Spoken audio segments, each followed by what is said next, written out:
Hello there, this is SME Onpoint. My name is Liabo Setho. Thank you so much for staying with SABC News. This month on SME Onpoint, we will be doing a series of rapid masterclasses on a variety of topics. Our very first one is a masterclass on designing and using vision boards for your small business. Creatives Doing Business describes it simply as a way to visualize how you would like your business to be and to create an emotional connection with your brand.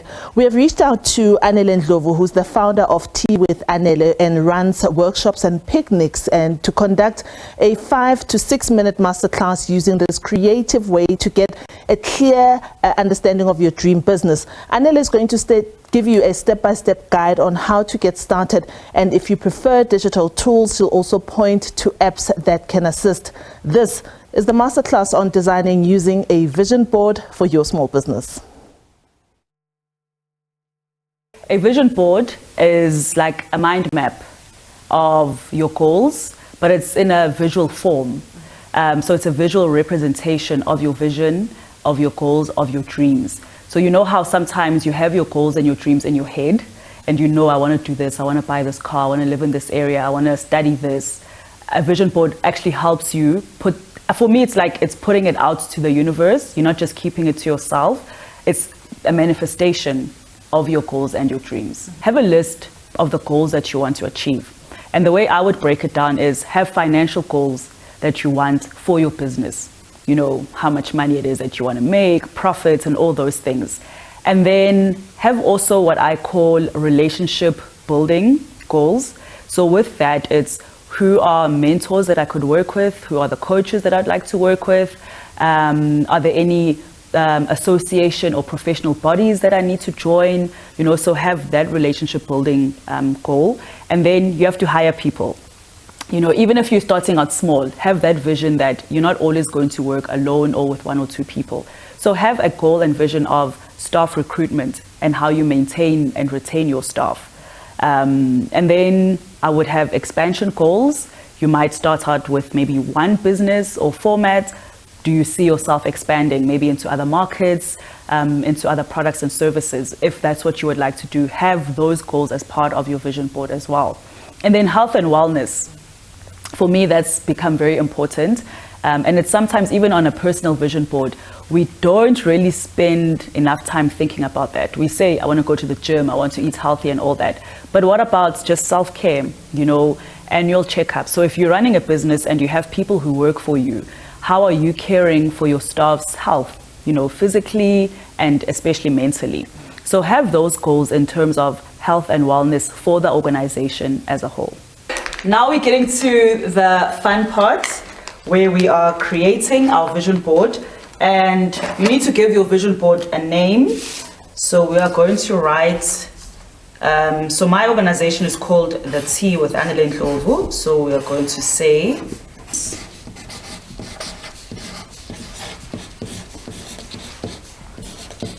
you can say wellness, and this includes physical and mental wellness. Let's call this expansion.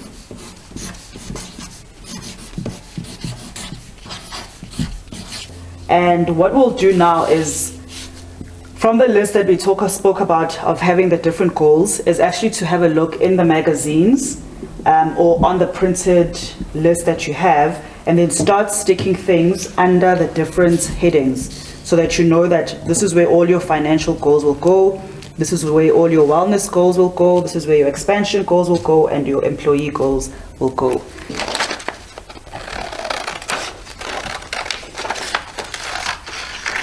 Okay, let's stick this under expansion.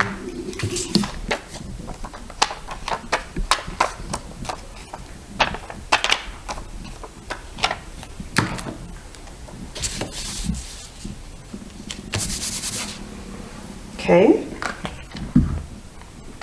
We're not finishing this board, right? No, we're not finishing because there are those finished ones. Because I'm just thinking, this is hard to do it without looking at a list.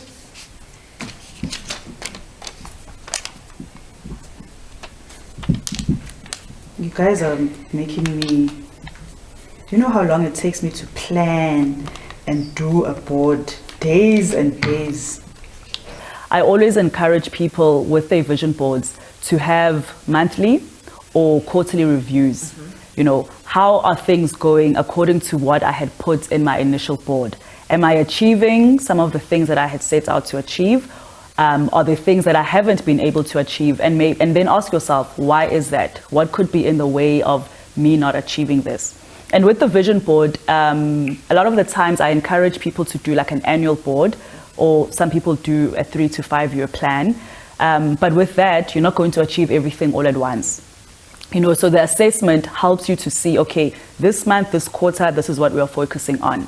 And if you do come into some trouble or you become stuck, when you do those assessments, it then helps you to see, do I need to ask someone for help? Or do I need to move the goalposts out a bit because maybe there's something else that has become urgent in your business that you need to take care of, and something else just needs to be on hold a bit. But the assessment, the regular assessment, it helps you then identify those things. And having accountability with initiatives like this, where we are saying it is possible for you to have a vision board for your business, and it's possible for you to open up yourselves to working with other entrepreneurs and working together, so that you can have that accountability, but also to build that network of support.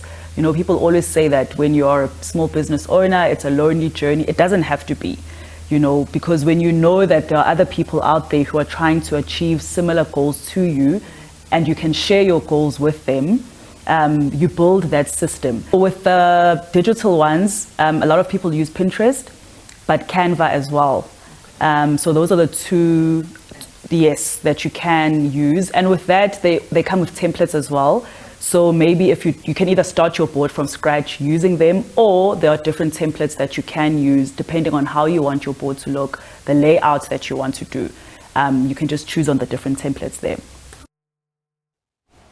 And that was a 6-minute masterclass with Anele Ndlovu, and she was taking us through putting together a vision board for your small businesses. And she says that you can do it as she was doing it in the video, going step by step. If that's the kind of thing you like, of course, scissors, clues and everything.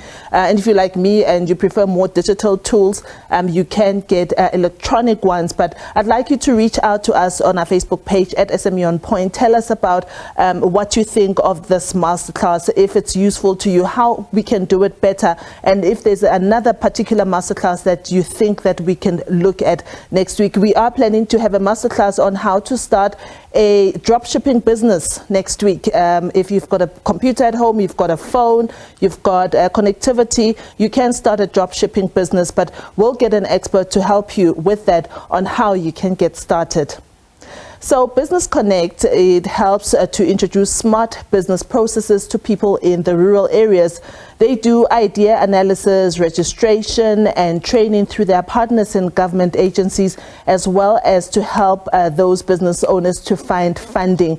If you're in the rural areas and you'd like to find more about what Business Connect does and how they can help you, we are now chatting to Arends Muzulukhane to tell us more about it. Arends, thank you so much and welcome to SME Onpoint. What gave you the idea to focus particularly on people in rural areas? Of course, they've been doing businesses before, but what kind of help do you think a Business Connect will help business people who are in the rural areas with smart ways of doing business? Welcome. Thank you very much, Sis Liabo, and good morning to your viewers as well. Business Connect was established in 2016, and it was highly inspired by the economic hardships that the people in the rural areas face. You see, in the rural areas, many people have difficulty in accessing the offices that usually people in the urban areas have free access of. So one example would be the distance. Yeah. So you find that to register a business, you have to go, for example, where I am, to get to town, round trip is 160 kilometers. So most of these people, they don't work, they depend on government grants. So you get to town, they tell you that, no, you didn't have to bring this document, you actually have to bring this other one. And you find yourself that that person had only that transport fare to get there to do everything. And because of that distance barrier, they cannot perform that task. Now, Business Connect brings the departments in the rurals. So what we do is that we take these people with limited capacitation and we capacitate them. We register them, we train them, then we put together the compliance certificates. Yeah. Once they understand what is a corporate, once they understand what are compliance certificates, then when the government put out the grants and the funding, we download those forms. They don't have to go to town. They converge at the library. And then once they have converged at the library, we give them each those forms. We sit with them, and then we help them to fill those forms. What we do furthermore, we do free business plans for them. You must realize that as we work with CEDA is overloaded with people who go to their offices, look, and the list is long.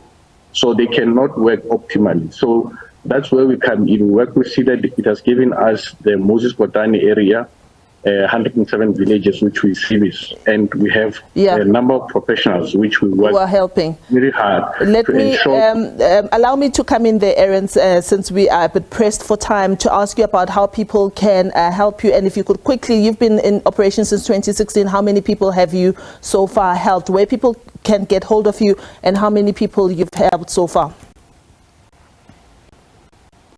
So far, we started with 5 businesses, 20 people, which is five people per business. Now we have 50 businesses, which is around 200 people in terms of our membership list.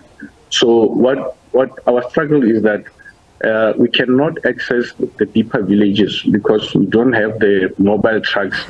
Other people stay far where even taxis can't go in. So you need a mobile truck to get there to make accessibility easier to people to register and everything, because we have to turn the mindset of the people from being CV senders to job creators so that they are able to provide for themselves. Right. Aaron, thank you so much. You were saying, where do we get hold of you very quickly? On email. They can make use of our email. It's Aaron's with a CE, not with an S. Aaron's aaron'sm60@gmail.com. Thank you so much. Aaron Motsolokhane is the founder of Business Connect. They help businesses in the rural areas. If you need help, do get in touch with them. If you did not get to hear what his email address is, we will be uploading today's SME on Point on our Facebook page, as we normally do. But thank you so much for spending time with us. And I was called out last week because apparently I don't say that you must support small businesses and make those rands and cents circulate in your communities. That's all from me.